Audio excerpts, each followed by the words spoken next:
One of the things that One Young World does very well is to teach people to reach higher and to aspire to do more. It's my pleasure to introduce somebody this morning who I don't think needs that lesson. Fatnani set out a few years ago, living in India, to reach out to see what he and his friends could do for villagers in the smallest and poorest villages in India.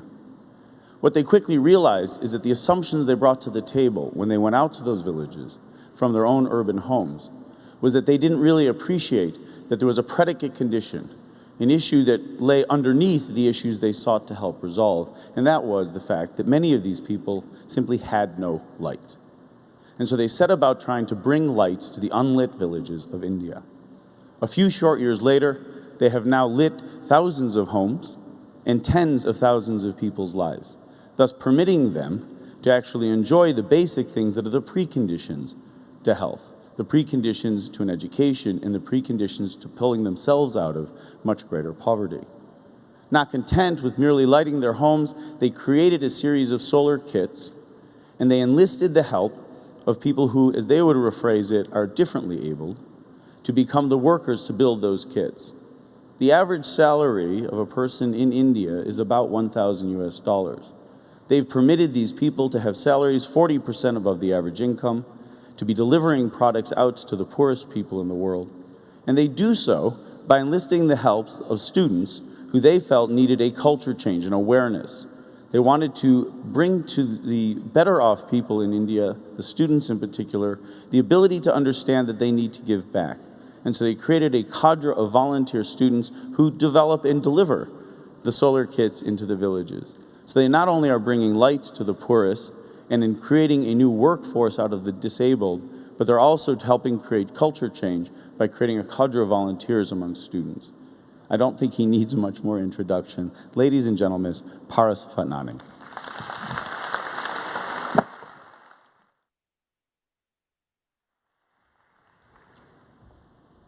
Thank you, Doug. Thank you, Doug, for the very kind introduction. A very good morning to all the distinguished guests and members of the One Young World family present today. All right, I want you all to imagine something. Close your eyes. How does it look? Dark? Okay, now look at me.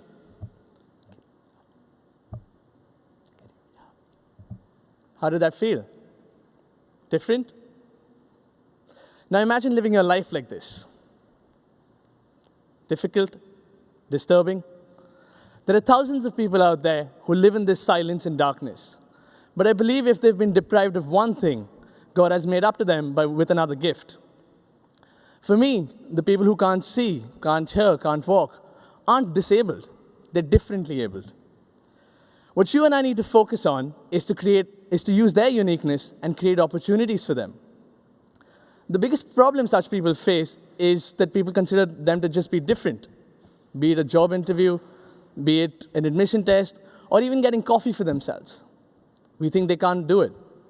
Now that attitude is what you and I need to change. A couple of years back, a friend of mine employed someone with a disability. And to be honest, I was puzzled. Looking at the large pool of candidates, talented, brilliant candidates that they had, I thought, why would you employ someone with what I perceive to be a disadvantage? But today, I see my friend had a vision, and it paid off. That same individual they employed years ago is now leading a large vertical in their growing business. Now that is the sort of approach I hope to achieve and motivate others to pursue. I've been trying to do my bit with a project I'm involved with, which has truly inspired me. Project Chirag. Chirag in Hindi means light. It's an initiative started by the students of HR College to literally and figuratively light up the lives of individuals in rural India and over a period of time globally as well. The project provides solar lighting solutions to rural households having no access to electricity, making their lives easier and better. Now, this is not a one-of-a-kind project. There are others who've taken up a similar initiative. But what makes us different, what makes us stand out, is the people-to-people approach. It's not just the people who we reach out to, but the people we reach out to them through. So we've involved students all over in different aspects of the project, from visiting villages to fundraising And actually, the students have taken it a step further, where they go to these households, they install the devices, and teach them how to use them. But I feel it's important that we don't really keep the differently abled on the receiving end of the service, but also involve them as a part of the change. Now in India, what the people who we're referring to as the differently able, 63% of them are unemployed and contribute to as much as 6% of the nationwide unemployment. We've trained 6 differently abled individuals in remote areas of India by linking them with technical consultants, transferring skill sets for assembly, inventory management, quality control, and maintenance of solar products. We've also partnered with the Fellowship of the Physically Handicapped, an NGO in Mumbai, for quality testing and packaging of the product, making another 10 individuals from this community an integral part of our value chain. And the most interesting update is that because of their work, we're now seeing commercial orders flow in, leading towards a social business model, which we've been talking about for the last 2 days. Each of them now earns, like Doug said, a sustainable annual income of $1,440 an annum, which is 40% higher than an average salary in India. Can we all help them make this money? Yeah? This is where you come in. Now, most of you are already involved in different projects.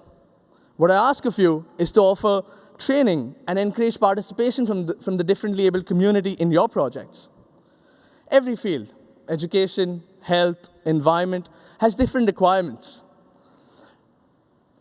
Find out what they're best suited for and what they enjoy the most, and then create these opportunities. Of course, there are problems.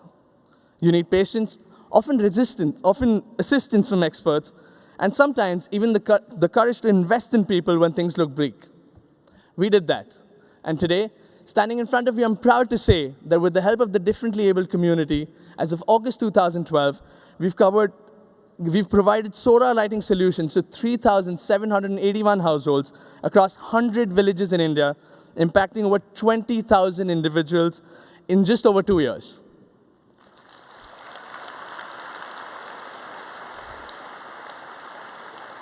And this is just the beginning.